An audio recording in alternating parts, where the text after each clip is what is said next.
आप लोग के लिए बायोलॉजी के लिए काफ़ी इंपॉर्टेंट क्वेश्चन लेके आए।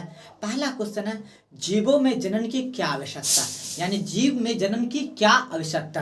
तो सभी जीवों में अपने अस्तित्व को पीढ़ी दर पीढ़ी बनाए रखने के लिए नई संतानों की उत्पत्ति करना आवश्यक है।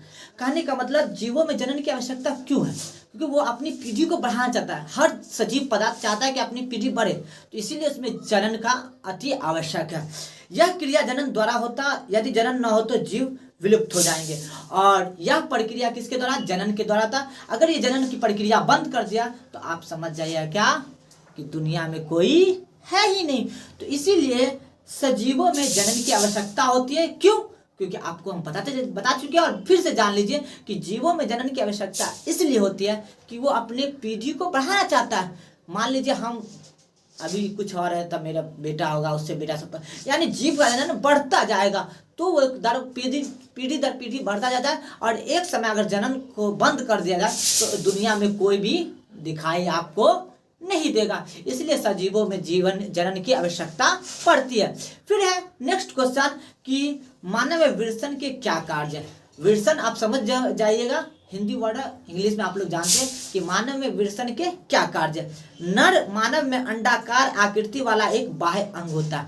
नर बोले तो पुरुष में क्या होता है, अंडाकार आकृति वाला एक बाह्य अंग है, जिसमें एक जोड़ी विवर्तन उदार गुहा के बाहर छोटे अंडाकार मांसल संरचना होती है। एक उदार गुहा होता है, उसके जो होते हैं ना, वो जो होते हैं विवर्तन मांसल संरचना होती है, यह विवर्तन कोष कहलाता है। ये क्या कहलाता है, विवर्तन कोष कहलाता है। और विवर्तन में शुक्राणु तथा टेस्ट्रॉन की उत्पत्ति होती है। विवर्तन में किस किस का उत्पत्ति होती है, शुक्राणु एवं टेस्ट्रॉन की उत्पत्ति होती है। शुक्राणु बनाने के लिए विवर्तन कोष ताप को नियंत्रित करता है, और विवर्तन कोष ही क्या करता है, ताप को नियंत्रण करता है। कहने का मतलब यह एक प्रकार का शुक्राणु तथा टेस्टोन की उत्पत्ति के लिए होता है। साथ ही साथ इसके बाहर एक उदार गुहा, उसी के नीचे ये एक अंडाकार रहते हैं, जिसको हम क्या बोलते हैं, विवर्तन कोष कहते हैं। इसलिए मानव में विवर्तन कार्य क्या है, यह शुक्राणु तथा टेस्टोन की क्या होता है, उत्पत्ति करता है, और साथ साथ ताप को नियंत्रण भी करता है। फिर आखिरी क्वेश्चन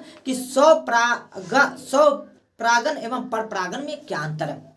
तो जब एक ही पुष्प के परागकण उसी पुष्प में वर्तिकार्क पर पहुंचते हैं, या उसी पौधे के अन्य विवर्तन के वर्तिकार्क पर पहुंचते हैं, तो इसे स्वपरागन कहते हैं। कहने का मतलब एक ही पुष्प यानी एक जो फूल है, उसी का जो है ना परागन उसी पुष्प में या फिर दूसरे पुष्प के वर्तिकार्क तक पहुंचते हैं, तो उसे क्या बोलते हैं, स्वपरागन, यानी खुद से परागन करना। यह केवल उभयलिंगी पौधे जैसे सूर्यमुखी, बलास, पारचुका आदि में पाया जाता है। जबकि परागकण अधिकांश पौधे में परागकण की समान विधि है, जिसमें एक पुष्प के परागन दूसरे पौधे पर स्थित पुष्प के वर्तिकार्क तक किसी बाह्य अभिकर्ता, कीट, पक्षी, चमगादड़, मनुष्य आदि द्वारा संपन्न होती है। यानी कहते हैं मतलब कि स्वपरागन उसे कहते हैं जो अपना पुष्प को दूसरे पुष्प के साथ खुद जाकर वर्तिकार्क करता है, तो उसे हम परपरागन कहते हैं। और स्वपरागन कहते हैं जो किसी दूसरे के द्वारा, मनुष्य के द्वारा, पक्षी के द्वारा, कीड़े के द्वारा उसके वर्तिकार्क के बाह्य अंग तक पहुंचाता है, तो उसे हम परपरागन कहते हैं। काफी इंपॉर्टेंट क्वेश्चन है, तीनों बायोलॉजी का काफी इंपॉर्टेंट क्लास 10th का है। तो आप इस वीडियो को देख चुके हैं तो वीडियो को लाइक कर दें, कमेंट भी करें, और साथ साथ मेरे चैनल को आप सब्सक्राइब भी कर लें।